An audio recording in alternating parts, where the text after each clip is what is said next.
우리 옆에 있는 분들과 이렇게 한번 인사하고 말씀을 나누겠습니다. 꽃 옆에 가지 마세요. 인사할까요?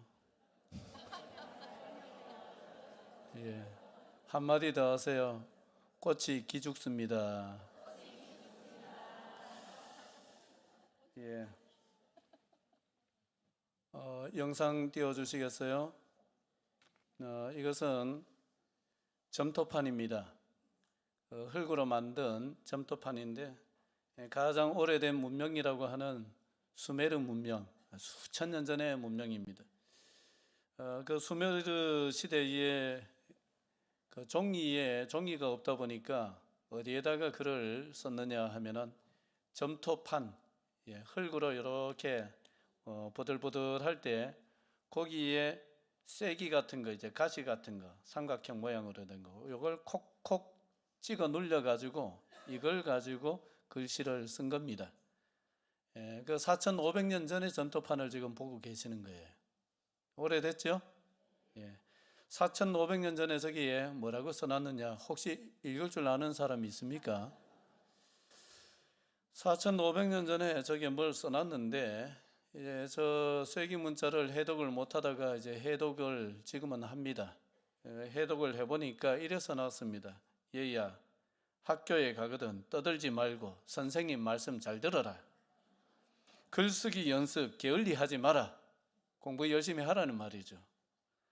4,500년 전이나 지금이나 부모님들의 마음은 한결같습니다. 내 자식 뭐 잘하면 좋고 공부 잘하면 좋고 공부 잘해서 출세하기를 바라고 똑같습니다. 다르질 않습니다.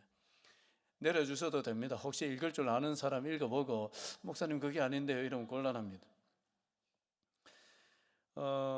요즘에는 이런 풍토가 조금 달라진 것 같습니다. 수업 시간에 요즘에 학교에 잠을 자는, 엎드려서 자는 학생들이 그렇게 많다고 그럽니다. 초등학생들은 안 그러겠죠. 중학교, 고등학교만 되어도 수업 시간에 엎드려서 잠을 많이 잡니다. 우리 교회에서 여기에 유니텍 고등학교 유학 와 있는 태국 학생들 한 달에 한 번씩 또 식사를 이래 대접을 하고 아이들 이렇게 또 관계를 맺고 보살펴주고 이런 일들을 하는데 그 태국에 있는 아이들, 태국에서 온 아이들 얘기를 해보니까 깜짝 놀랐대요. 뭐 놀랐는데 수업 시간에 엎드려 자는 학생들이 너무 많아가지고 깜짝 놀랐다는 거예요. 그래, 그 태국에서 온 친구들은 그 나라에서 공부 잘하는 친구들, 뽑혀서 온 친구들이고 그런 친구들이에요. 그래, 어쨌든 와서 어렵게 왔으니까 열심히 공부하려고 하는데 정작 본토박이들, 우리나라 학생들이 엎드려 잠을 자는 학생들이 그래 많다는 거예요. 그런데 그렇게 하더라도 선생님이 옛날 같으면 막 난리가 나죠. 호통을 치고 이렇게 하는데 지금은 함부로 야단을 못 칩니다. 큰일 납니다. 얼마 전에 어떤 초등학교에서 아마 고학년이라고 하는 걸 보니까 5학년 내지 6학년이었던 것 같은데 그 남학생이 친구하고 싸웠어요. 그래서 선생님이 상담실로 데리고 가서 왜 싸웠니? 이러면서 이제 상담을 하는데 아이가 막 분이 안 풀려가지고 선생님의 말씀이 듣기 싫었는지 막 화가 나가지고는 선생님을 어떻게 했어요? 초등학생인데 그 상담실에서 선생님을 20분 동안 때렸다는 거예요. 이게 뉴스에 나왔습니다. 그래서 선생님이 전치 2주 진단을 받았다고 합니다. 어느 유치원에서는 이런 일이 있었습니다. 그 아이에게 어떤 그 유치원 부모님이 그날 아이에게 예쁜 옷을 입혀가지고 유치원을 보냈어요. 그랬으면 됐는데 나중에 선생님에게 전화가 왔어요. 그 아이의 부모에게서 뭐라고 전화가 왔느냐?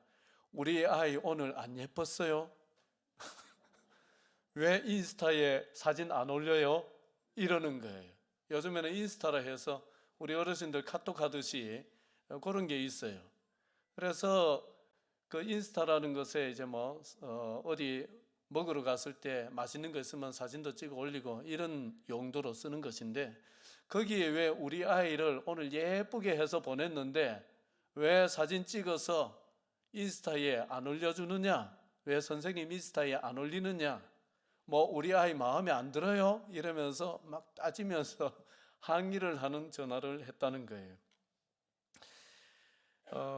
이런 걸 보면은 뭐 예전처럼 집안에 자녀가 많은 것도 아니고 한둘씩 키우다 보니까 내 자식 귀하고 아끼고 이렇게 하늘같이 또 떠받들고 하다 보니까 나오는 시대적인 현상들입니다. 그런데 이걸 보면은 물론 뭐 이런 사례들 말고 선생님에게서 또 문제가 발생한 사례들도 적지가 않습니다만은, 이런 여러 가지 뉴스에 나오는 사례들을 보면은 이 모든 것들이 교권이 무너진 우리 시대의 단면을 보여주는 사례들이라고 할 수가 있습니다. 학교나 교회도 선생님 하기가 점점 쉬워지는 것 같습니까? 어려워지는 것 같습니까? 점점 어려워집니다, 여러분. 옛날에도 쉽지는 않았겠지만은 옛날에는 그래도 선생님 말씀은 벌벌 떨고 선생님들이 또 뭘 들고 다녔습니까? 해초리 정도면은 양반입니다. 우리는 밀대 자루로 맞았습니다. 예, 밀대 자루로 맞고 어떤 선생님은 그냥 주먹, 발 이걸로 사랑을 가르쳐 주신 분들도 적지 않이 계셨습니다만은 요즘에는 야단도 함부로 못 칩니다. 그런 시대가 되다 보니까 선생님들이 참 아이들을 훈육하기가 어려워졌어요. 선생님들의 권위가 너무 없어졌고 선생님들의 운신의 폭이 너무 좁아졌습니다. 모든 것을 규제를 해버리니까 그런 것 같습니다. 저는 이런 현상을 보면서 이것을 과연 좋은 현상이라고 할 수 있을런지, 이렇게 가면은 앞으로의 학교나 교회 주일학교 그리고 사회는 어떻게 될 것인가, 이런 생각을 한번 해봤습니다. 우리 인류가 발달을 해온 그 역사를 본다면은 거기에 가르침이라는 것이 핵심적인 요소였다는 것을 누구도 부인할 수가 없습니다. 가르침을 통해 가지고 인류는 발전을 해왔습니다. 그 가르침의 핵심, 중심에는 누가 있었느냐? 교사가 있었습니다. 선생님이 있었습니다. 교사가 존중받지 못하는 사회는 어떻게 보면은 미래를 포기한 사회라고 해도 조금 과정은 되겠지만은 그렇게 큰 틀린 말은 아닐 것 같습니다. 인류의 미래가 밝으려면은 교사가 무시당하지 않고 존중받는 세상이어야 합니다. 동의하십니까? 교사가 존중받아야 교육이 바로 설 수가 있고 미래가 바로 설 수가 있습니다. 그런 면에서 오늘 말씀은 귀한 말씀이 아닐 수 없습니다. 오늘 본문 함께 읽겠습니다. 시작. 잘 다스리는 장로들은 배나 존경할 자로 알되 말씀과 가르침에 수고하는 이들에게는 더욱 그리할 것이니라. 디모데전서 성경은 바울이 에베소에서 목회하고 있던 사랑하는 제자이기도 하고 영적인 아들이기도 했던 디모데에게 목회에 관한 여러 가지 지침을 담아서 보낸 편지글입니다. 그 중에 오늘 본문은 잘 다스리는 장로들을 배나 존경할 자로 여겨라. 그러니까 교회로 하여금, 성도들로 하여금 교회를 잘 받들어 섬기고 하는 이런 장로님들이 있으면은 존경을 하도록 그렇게 가르치라는 겁니다. 그런데 그 뒤에 보면은 가르침에 수고하는 이들에게는 더욱 그리할 것이니라, 그렇게 말씀합니다. 여기서 가르침에 수고하는 자들은 누구냐? 좁게 보면은 교회를 다스리기도 하고 가르치기도 하는 역할을 맡은 목사, 장로를 의미를 합니다.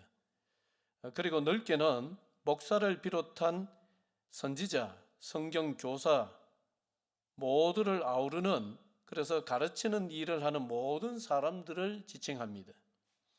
가르치는 모든 자들을 어떻게 하라고 합니까?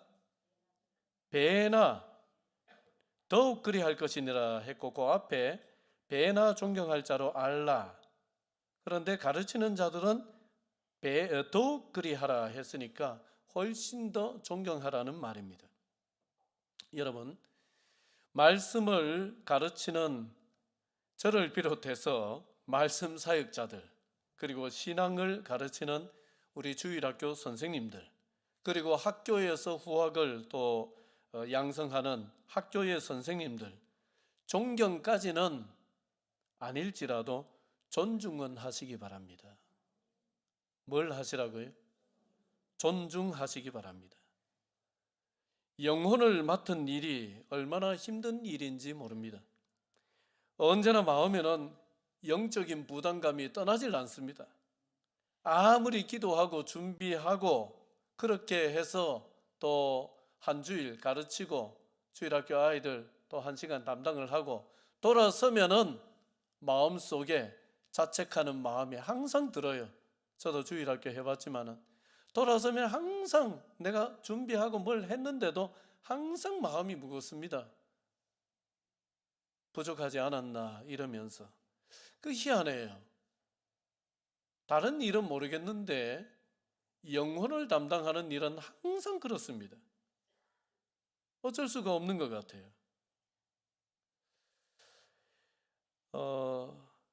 그래서 이 선생님들은 항상 마음 한켠에는 스스로 자기를 짓누르는 마음을 달고 사는 사람들이에요. 그렇게 여러분들이 아셔야 돼요. 그래서 선생님들 대할 때에 또 학교의 선생님들도 마찬가지지만은 그 부모님들의 존중과 또 교회 성도들의 존중과 사회적인 존중이 반드시 있어야 됩니다. 존중하시기를 바랍니다. 선생님이 내 아이 야단 좀 쳤다고 해서 너무 죽기 살기로 민감하게 반응하지 마십시오. 그럼 누구도 똑같아집니까? 누구도 똑같아질까요? 내 아이도 항상 이런 일 저런 일에 막 죽기 살기로 민감하게 반응하면서 그러면 누가 괴롭습니까? 누가 괴로워요? 내가 괴로워요. 어떻게 보면은 내 아이를 괴로운 인생 만들어주는 것일 수도 있습니다. 여러분 한번 생각을 해보세요. 우리가 사회생활을 하다 보면은 싫은 소리 한 번도 안 듣고 인생 살아낼 수 있죠. 불편한 소리 한 번도 안 듣고 인생 살아낼 수 있죠. 지금까지 그렇게 살아오신 분들은 왼쪽 새끼 발가락을 1cm만 들어보십시오. 말씀드리지만 그 1cm 들리면 병원 빨리 가셔야 됩니다. 안 들리게 되어 있습니다. 그렇게 못 삽니다. 다 싫은 소리 하기도 하고 싫은 소리 듣기도 하고 불편한 소리 하기도 하고 불편한 소리 듣기도 하고 어떤 말은 막 며칠 동안 소화가 되질 않아서 끙끙 앓는 그런 말을 들으면서 인생을 사는 거예요. 그게 지극히 정상적인 인생입니다. 그게 인생이라면은 좋은 교육은 뭐냐? 인생의 축소판을 만들어주는 게 좋은 교육입니다. 세상의 축소판. 세상이 이러니까 학교에서도 다툴 수도 있고 또 야단을 맞을 수도 있고 싫은 소리 들을 수도 있고 불편한 소리 들을 수도 있고 그게 교육이에요, 교육. 그게 교육입니다. 그래서 일찍부터 면역력이 생기는 거예요. 그래서 차라리 선생님이 내 아이 야단 좀 쳤다 그러면 아이고 우리 선생님이 우리 아이 예방주사를 일찍부터 놓아주시네. 그래 생각해도 문제 생길 거 없어요. 아이가 더 단단해집니다. 한비자라는 책을 제가 보니까 그 한비자 끄트머리에 망국지풍이라는 말이 나옵니다. 망국지풍이 뭐냐 하면은 나라가 망해가는 조짐. 그래서 그 한비자가 8가지 조짐을 거기에 쭉 열거를 해놨어요. 그 중에 하나가 뭐냐 하면은 윗사람이 아랫사람에게 정직한 말을 하지 못하고 모두가 자기 몸만 사리는 상태가 되어버리면은 그 나라는 곧 있으면 망한다. 그렇게 나와요. 선생님이 제자를 꾸짖지를 못하고 제자나 학부모가 또 선생님을 존중하지 않는 상태가 지속되면은 그 사회는 미래가 암담하다는 말입니다. 여러분, 교권이 무너졌다 하는데 교권의 회복은 멀리서 시작되는 게 아닙니다. 나부터 하시기 바랍니다. 우리부터 하면 됩니다. 우리부터 교회면은 교회의 주일학교 선생님, 학교면은 학교의 선생님 어떻게 해야 됩니까? 어떻게 해야 됩니까? 존중해야 됩니다. 존중하시기를 다시 한번 부탁드립니다. 예. 그런데 이 말씀에 전제 조건이 있습니다. 그게 뭐냐?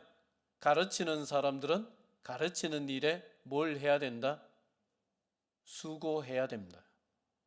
수고해야 됩니다. 본문을 다시 한번 잘 볼까요? 같이 읽습니다. 시작. 잘 다스리는 장로들은 배나 존경할 자로 알되 말씀과 가르침에 수고하는 이들에게는 더욱 그리할 것이니라. 예, 가르치는 사람들은 뭘 해야 됩니까? 가르치는 일에 수고해야 합니다. 수고하는 이라는 말이 헬라어로 찾아보니까 코피아오입니다. 얼핏 들으면 코피 나오 얼핏 들으면 코피 난다는 말로 들릴 수 있습니다. 코피아오. 그런데 뜻이 재미있게도 진짜 그 뜻이에요. 코피가 날 정도로 열심히 한다는 겁니다. 탈진할 정도로 지쳐 쓰러질 정도로 열심히 한다, 이런 뜻이 코피아오라는 말의 뜻입니다. 제 얘기를 조금 하겠습니다. 얼마 전에 사역반 양육 모임에서 어떤 분이 저에게 이렇게 얘기를 해요. 목사님은 성도들이 설교 듣고 은혜 받았다 하면은 기분 좋지요? 그래요. 두말하면 잔소리죠. 기분 좋지요. 성도들이 아이고 오늘 은혜 받았습니다 이러면은 여러분 굉장히 기분 좋습니다. 그런데 잠시 기분 좋고 맙니다. 죄송하지만은 잠시 기분 좋고 맙니다. 예전에는 안 그랬습니다. 설교 끝났을 때 성도들이 은혜 받았다 그러면은 며칠 동안 밥을 안 먹었습니다. 기분 좋아서. 그리고 설교에 막 은혜를 받지를 않는, 은혜를 못 받는 이런 모습을 또 보면은 그때도 며칠 동안 밥을 못 먹었습니다. 기분이 우울해서. 그런데 지금은 그렇지 않습니다. 성도들이 설교에 은혜 받았다 하면은 잠시 기분 좋다가 그냥 잊어버리고, 성도들이 좀 은혜를 못 받은 것 같다 그래도 잠시 아이고 내가 이런 걸 이래 고쳐봐야 되겠다 이래 하고 잊어버립니다. 그 대신에 어디에 에너지를 쏟느냐? 설교를 준비하는데 에너지를 쏟습니다. 준비하는데. 준비할 때 그냥 최선을 다합니다. 본문이 이해가 되지를 않으면 이해가 될 때까지 또 파고듭니다. 설교가 또 잘 잡히지 않으면 어떨 때는 잘 잡히는데 어떨 때 안 잡히면 밤을 새다시피 할 때도 있습니다. 잡힐 때까지. 그래 씨름을 하는 거죠. 그리고 또 이 자료 저 자료를 살펴보기도 하고 또 눈 감고 묵상을 해보기도 하고 묵상하다 잠이 들어가지고 눈 떠보면 1시간 지나 있고 그럴 때도 여상 있습니다. 그렇게 해산의 고통을 거쳐서 설교 한 편을 준비합니다. 오늘 스승의 주일이기 때문에 제가 이런 얘기를 일부러 하는 거예요. 목사가 설교 준비할 때 이런 과정을 거치는 거 여러분 아시겠지만 한 번 더 아시라고 일부러 이런 얘기 합니다. 그렇게 설교 한 편을 준비를 하면은 사실 진이 다 빠집니다. 여러분들은 어떻게 들으실지 몰라도 저는 제 나름대로 그렇게 최선을 다해서 해산의 고통을 거쳐가지고 이 석장짜리 설교를 준비를 해 옵니다. 그리고 주일이 지나면은 월요일에는 오전 시간까지는 거의 어김없이 녹초가 되어서 쓰러져 있습니다. 그렇게 내가 최선을 다해서 준비를 했고 준비한 대로 전했으면은 그것으로 그냥 끝입니다. 거기에 여러분들이 막 은혜 받았습니다, 뭐 기분은 좋죠. 그러나 거기에 너무 빠져 있지 않고 또 은혜 받지를 못하는 것 같다, 그래도 살짝 내가 좀 정신을 차리고 더 신경을 써야 되겠다, 이런 정도 생각하고 잊어버립니다. 거기에 너무 빠져 있지 않습니다. 무슨 말이냐 하면은, 가르치는 사람은 반응이 이럴 수도 있고 저럴 수도 있습니다. 무엇에 최선을 다하면 되느냐?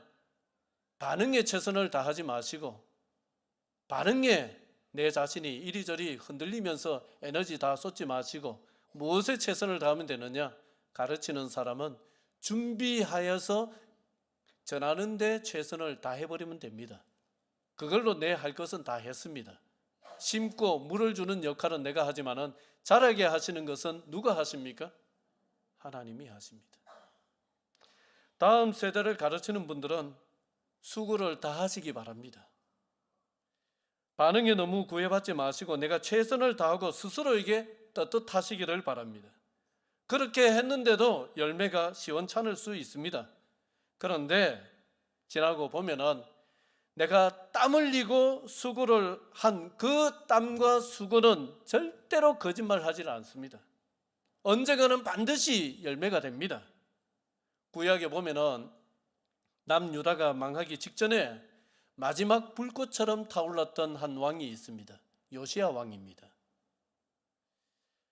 이 요시야는 왕이 되자 자기 아버지가 만들어놨던 그 수많은 우상들을 철폐합니다.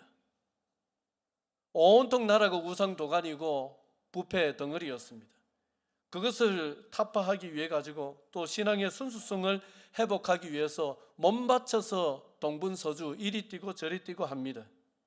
그러나 안타깝게도 개혁을 완수하지 못하고 애국가의 전쟁에 나섰다가 거기서 전사하고 맙니다.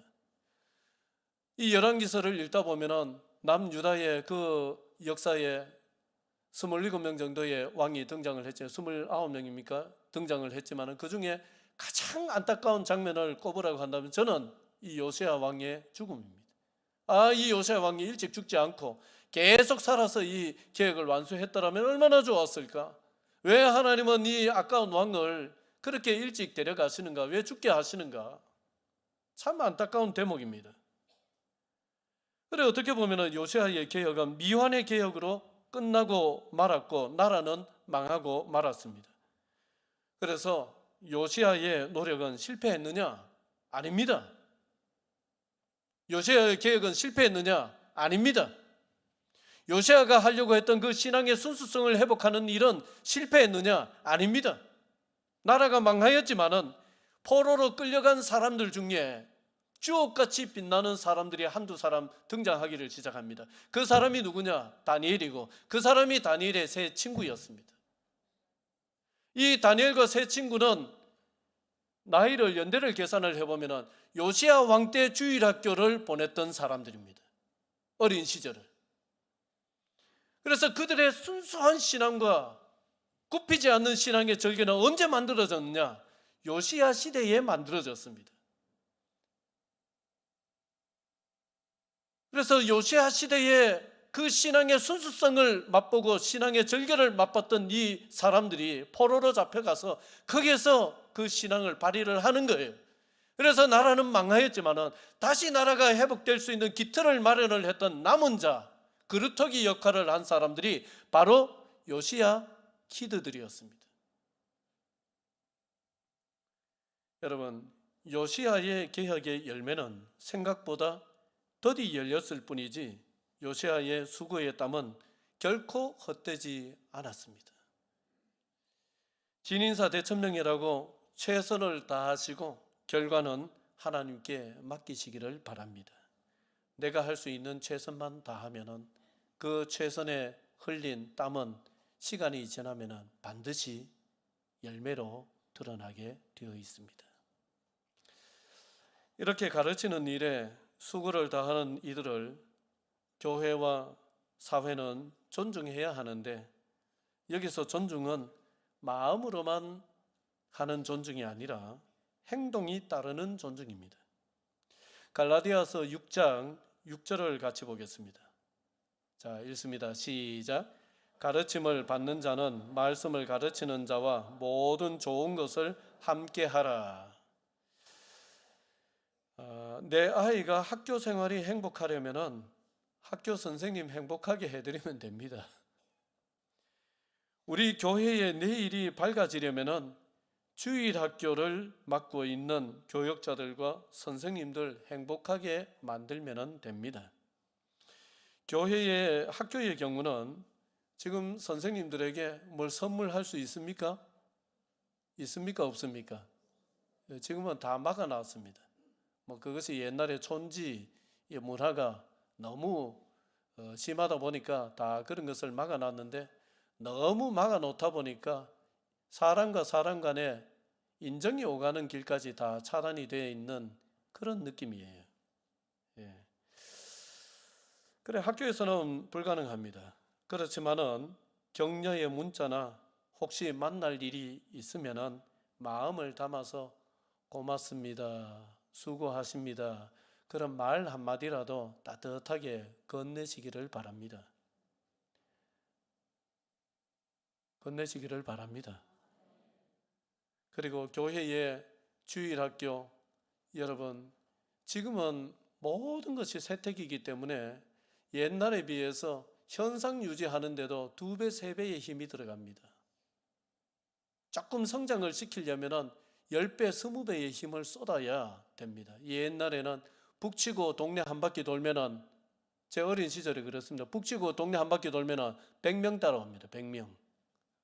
요즘에는요, 시끄럽다고 고발합니다. 시대가 얼마나 바뀌었고 얼마나 지금은 참 살벌한 시대인지. 예전에는 못 먹고 살 때 초코파이 하나 주면 다 왔습니다. 지금은요, 안 받습니다. 넘쳐납니다. 그런 시대입니다. 얼마나 힘든지 모릅니다. 이런 시대에 사역을 하고 있는 주일학교 교사들 만나면은 그냥 지나가지 마시고, 아이고 수고한데, 참 큰일 한데, 그러면서 따뜻하게 손 한번 잡아주시고 눈빛이라도 그윽한 눈빛으로 한번 쳐다봐 주시기를 바랍니다. 예, 그렇게 해 주십시오. 선생님의 행복이 고스란히 아이들의 행복으로 이어지게 되어 있습니다. 마지막으로 며칠 전에 유튜브에 올라온 영상인데, SBS 방송국의 세상에 이런 일이 아세요? 안 보시더라도 제목은 한 번쯤 들어보셨죠?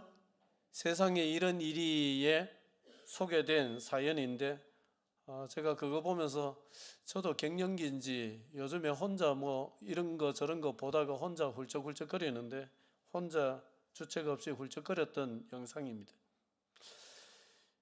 어떤 사연이냐 하면은 저 경기도 강원도죠. 철원에 있는 토성초등학교 22회 졸업생들의 독특한 동창회 장면입니다. 동창회를 하러 사람들이 이제 모이는데, 옷이 보통 동창회 갈 때는 제일 안 좋은 옷 입습니까? 제일 좋은 옷 입습니까? 제일 좋은 옷, 내 이만큼 산대 보여주는 옷 입고 가는데, 동창회 모이는 사람들이 전부 다 작업복을 입고 모여요. 동창회인데. 그리고는 차 세워놓고 산으로 다 올라갑니다. 장비 들고. 그리고 어떤 묘에 가가지고 그 묘에 벌초를 하더라고요. 벌초를 해요. 누구 묘냐? 그 사람들 초등학교 4학년 때 담임 선생님 묘입니다. 초등학교 4학년 때, 이분들이 다 60이 넘은 분들이에요. 초등학교 4학년 때 선생님이 그 꽃다운 26살 때 4학년 담임을 하셨는데 너무 좋았대요. 너무 예쁘시고. 그리고 그 시대가 참 엄한 시대였는데, 그런 시대에 격 없이 자기들하고 놀아주고 그래서 너무너무 선생님이 좋고 그랬던 선생님이 추석 때 연휴 때 뭐 결혼도 안 하고 이러니까 뭐 이 당직이 걸렸는가 봐요. 그래 당직을 서게 됐는데 그 예전에 그 당직실 있었잖아요. 숙직실 학교에 그 숙직실에 뭐 한동안 불을 안 떼던 방이었는데 이제 또 좀 춥고 이러니까 거기에 연탄을 피워서 불을 떼고 자다가 연탄가스에 질식돼 가지고 그날 죽은 거예요. 그래서 학교에서 학교 뒷산에다가 이렇게 묘를 써서 묻어드렸는데 그때는 이 사람들이 초등학교 4학년이니까 개구장이니까 뭐 슬픈 줄도 모르고 그랬는데 하루는 중학교 들어가서 이제 중학교 마치고 그 산에 이제 막 놀러 왔다가 보니까 선생님 묘가 눈에 들어오는데 아무도 관리를 하질 않아서 풀이 무성하고 야산이 되어 있더라는 겁니다.